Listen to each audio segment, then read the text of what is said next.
Heather नाम की लड़की जब अपने बॉयफ्रेंड रायन के साथ अपने अपार्टमेंट पे होती है तभी उसका डोरबेल बजता है। रायन जब गेट पे जाके चेक करता है तब ये मेल मैन होता है। ये मेल हीथर की दादी वर्ना की तरफ से होती है। घर जाके हीथर जब अपने पेरेंट्स से बात करती है तब उसे पता चलता है कि एक्चुअली वो अडॉप्टेड है। हीथर उनसे कहती है कि वो अपना ओरिजिन जानना चाहती है। तब उसके फादर कहते हैं कि तुम बहुत बकवास जगह से आई हो। हीथर गुस्से में वहां से निकल जाती है, लेकिन उसकी मॉम उससे कहती है कि जिस जगह पे तुम जा रही हो वो बहुत खतरनाक है। हीथर अपने बॉयफ्रेंड से आकर बताती है कि वो अडॉप्टेड है। तभी उसके फ्रेंड्स भी वहां पे आ जाते हैं। हीथर का जो अपने पुश्तैनी घर पे जाने का प्लान होता है उसमें सभी शामिल हो जाते हैं। रास्ते में मौसम काफी खराब हो जाता है और एक पेट्रोल पंप पे एक लड़का उनसे लिफ्ट मांगता है, जिसे लेकर वो आगे बढ़ जाते हैं। जिस जगह पे ये लोग जा रहे हैं ना ही हीथर को इसका रास्ता पता है ना ही यहाँ की लोकेलिटी, लेकिन जैसे तैसे हीथर अपनी दादी की प्रॉपर्टी के पास पहुंच ही जाती है। लेकिन आगे उनको कोई आइडिया नहीं होता कि करना क्या है, क्योंकि बाहर में बड़ा सा गेट लगा है और इनके पास कोई चाबी भी नहीं है। अभी उसकी दादी का वकील वहां पे आता है। वो हीथर से मिलता है और उसे बताता है कि मैं लंबे समय से तुम्हारी दादी को जानता हूँ। इसके बाद वो हीथर को प्रॉपर्टी के पेपर्स देता है और फिर वो सभी चाबियां जिसकी जरूरत इस घर के दरवाजों को खोलने में है, और वो उन्हें बताता है कि इस घर के मैक्सिमम दरवाजे ऑटोमेटिकली ओपन और क्लोज होते हैं। और आखिर में वो हीथर को एक लेटर देता है जो उसकी दादी ने लिखी थी और कहता है कि इसे जरूर पढ़ना। हीथर उससे पूछती है कि तुमने मुझे ढूंढा कैसे। अब वो वकील उसे बताता है कि तुम तो पूरे समय हमारे नजर के सामने थी। इसके बाद सभी दोस्त इस प्रॉपर्टी के अंदर जाते हैं। ये प्रॉपर्टी काफी ह्यूज होती है। अपने आलीशान घर को देख के हीथर काफी खुश हो जाती है। हीथर घर के चारों कोनों को एक्सप्लोर करते हुए परिवार के सिमेट्री में पहुंच जाती है। सभी ग्रोसरी लेने मार्केट जाते हैं, लेकिन डेरिल नाम का ये अनजान लड़का घर पे ही रुकता है और वहाँ की कीमती चीजें चुराने लगता है। मार्केट में हीथर और उसके दोस्तों के ऊपर मेयर बर्ट की नजर पड़ती है। डेरिल के पास घर की चाबियां होती है, जिसके जरिए वो घर के एक एक दरवाजे को खोलकर उन्हें एक्सप्लोर करने लगता है। और फिर वो उस दरवाजे को खोलता है जो सबसे बड़ी वाली चाबी से खुलती है, जिसके अंदर एक कमरा होता है और वहां पर एक खाने का ट्रे पड़ा होता है जिसमें कुछ हड्डियां होती हैं। और सामने मेटल का एक दरवाजा होता है जिसे खोलने की डेरिल की कोशिश नाकाम हो जाती है। इसके बाद डेरिल उस दरवाजे को खोलने के लिए कुछ टूल्स तलाशने लगता है, लेकिन तभी एक जायंट सा आदमी डेरिल के सर पे मारता है और उसे नॉकआउट कर देता है और शायद उसके सर को फोड़ देता है। शहर में हीथर की मुलाकात डिप्यूटी कार्ल से होती है। जब वो उसे बातों बातों में बताती है वो अपनी दादी की प्रॉपर्टी इनहेरिट करने आई है, जिसे सुन के मेयर बर्ट हार्टमैन भी वहां पे आ जाता है। जब हीथर बताती है कि वो सॉयर खानदान से ताल्लुक रखती है तब हार्टमैन कहता है कि हाँ, तुम्हारी आंखें उनके जैसी ही हैं। हीथर पूछती है कि क्या आप उन्हें जानते थे। तब हार्टमैन कहता है कि मेरा रिलेशन तुम्हारे खानदान से बहुत पुराना है। तब तक हीथर के फ्रेंड आते हैं और वो चली जाती है। हार्टमैन हीथर से उसका नंबर मांगते रहता है। जब ये सभी वापस आते हैं और डेरिल कहीं दिखाई नहीं देता तब हीथर कहती है कि वो चोरी करके भाग गया होगा। हीथर को घर में एक फोटो फ्रेम दिखाई देती है जिसमें सभी लेडीज के गले में एस वाला लॉकेट होता है। हीथर के सीने पे जो बर्थ मार्क है वो भी ऐसा ही होता है मानो एस लिखा हो। फिर केन्नी घूमते हुए बेसमेंट में चला जाता है और वहां पर जब उसे चाबी दिखाई देती है तब वो डेरिल को आवाज लगाता है। अभी अचानक सामने से लेदर फेस आ जाता है, जिसे देखकर केन्नी डर जाता है और वहां से भागने लगता है। लेकिन लेदर फेस केनी के ऊपर अटैक कर देता है और उसे घसीटता हुआ बेसमेंट के अंदर लेके चला जाता है। निक्की काफी डरी हुई हालत में रायन के पास आती है और उसे बुला कर ले जाती है, लेकिन उसका इरादा तो सिर्फ रायन को ट्रिक करना होता है। यहाँ हीथर को घर में घूमते हुए एक सोफे पे एक बूढ़ी औरत की लाश दिखाई देती है, जिससे देख के वो डर जाती है और फिर रायन को आवाज देते हुए भागती है। लेकिन जैसे ही वो किचन में जाती है वहाँ पे लेदर फेस खड़ा होता है। लेदर फेस हीथर को पकड़ के जमीन पे ढकेलता है, जिससे हीथर के सर पे चोट लगती है और वो बेहोश हो जाती है। जब उसकी आंख खुलती है तो देखती है लेदर फेस सामने खड़ा है और उसके हाथ में एक चेनसॉ है। इसके बाद लेदर फेस उसके सामने ही चेनसॉ से केन्नी के आधे शरीर को काट देता है।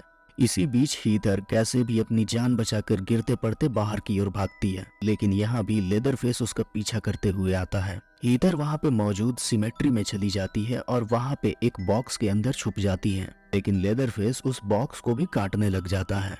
रायन और निक्की आवाज सुनकर बाहर आते हैं और लेदर फेस को देखकर उसे आवाज लगाते हैं, जिसे सुनकर लेदर फेस अब उनकी ओर आने लगता है। ये दोनों अस्तबल के अंदर चले जाते हैं और गेट लगा लेते हैं। लेदरफेस दरवाजा काटने की कोशिश करता है, तभी हीदर वहाँ पे वैन लेकर आती है जिसमें बैठकर सभी यहाँ से निकल जाते हैं। रायन जब मेन गेट को स्लैम करके उसे तोड़ने की कोशिश करता है तो गाड़ी ही खराब हो जाती है। गाड़ी ठीक होने तक लेदरफेस वहाँ पे पहुँच जाता है और अपने चेनसॉ से एक टायर काट देता है, जिससे रायन गाड़ी को आगे बढ़ा तो पाता है लेकिन थोड़ी ही दूर पे जाके उसकी गाड़ी पलट जाती है। इस एक्सीडेंट में रायन की मौत हो जाती है। इधर वहाँ से अपनी जान बचाकर भागती है और लेदरफेस अभी भी उसके पीछे होता है। इधर भागते हुए एक मेले में पहुंच जाती है जहाँ पे काफी भीड़ होती है। उसकी शोर सुन के डिप्टी कार्ल का ध्यान उस पे जाता है तो लेदरफेस को अरेस्ट करने की कोशिश करता है, लेकिन लेदरफेस अपना चेनसॉ उसके ऊपर फेंक के वहाँ से भाग जाता है। कार्ल हीदर को शेरिफ हुपर के पास लाता है।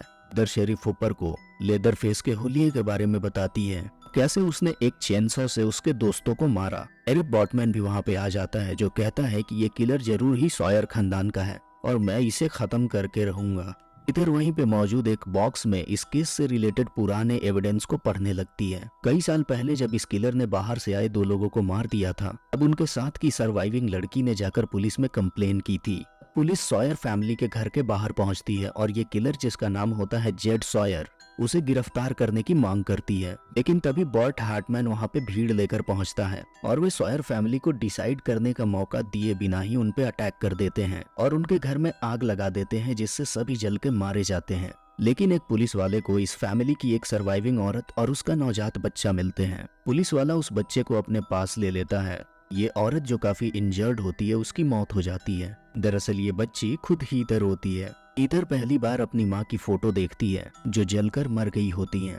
बर्ट के इंस्ट्रक्शन पे मार्विन नाम का पुलिसमैन जेड को घर में ढूंढ रहा होता है। अभी वो एक बॉक्स खोलता है जिसमें निक्की मौजूद होती है, लेकिन जल्दीबाजी में वो उसको शूट कर देता है। इससे बर्ट काफी इरिटेट हो जाता है और कहता है, इस बार मैं एक भी सॉयर को नहीं छोड़ूंगा। इधर मार्विन जेड के हाथों लग जाता है जो उसे मार देता है।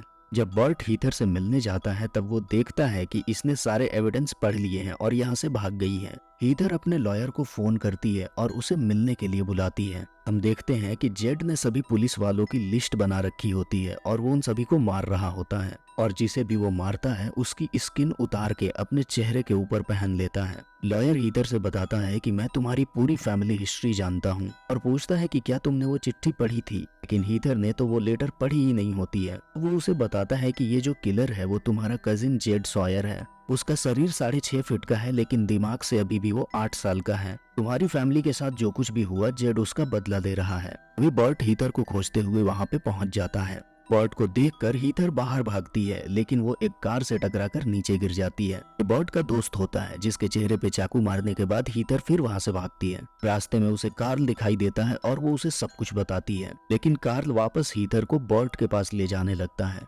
दरअसल कार्ल बर्ट हार्टमैन का बेटा होता है। फैंसवर्थ शेरिफ हुपर के पास जाता है और उसे बताता है कि कैसे हीथर की जान खतरे में है। शेरिफ उसकी हेल्प करने के लिए निकल जाते हैं। कार्ल हीथर को लेकर स्लॉटर हाउस पहुंचता है और उसके दोनों हाथ रस्सियों से बांध देता है। मार्विन की वॉकी पे बर्ट की बात सुनकर जेड भी यहाँ पे आ चुका है। जेड स्लॉटर हाउस के अंदर हीथर के पास पहुंच जाता है।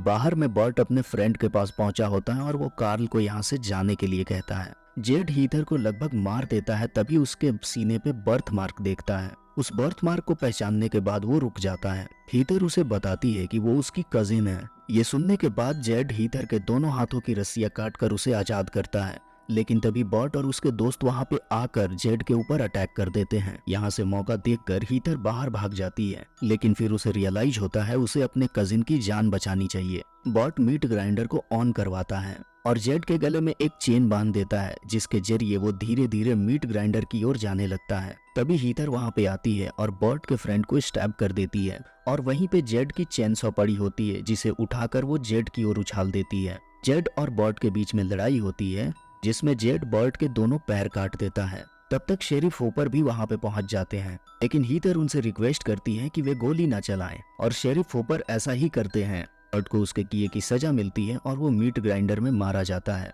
हीथर अपने कजिन जेड के साथ वापस घर लौट जाती है और वहाँ पे वो अपनी दादी की लिखी हुई चिट्ठी पढ़ती है। उन्होंने हीथर के नाम पे अपनी पूरी प्रॉपर्टी छोड़ी होती है और इसके बदले में हीथर का काम होता है जेड का ख्याल रखना, क्योंकि जेड और हीथर एक दूसरे के आखिरी रिलेटिव बचे हुए हैं।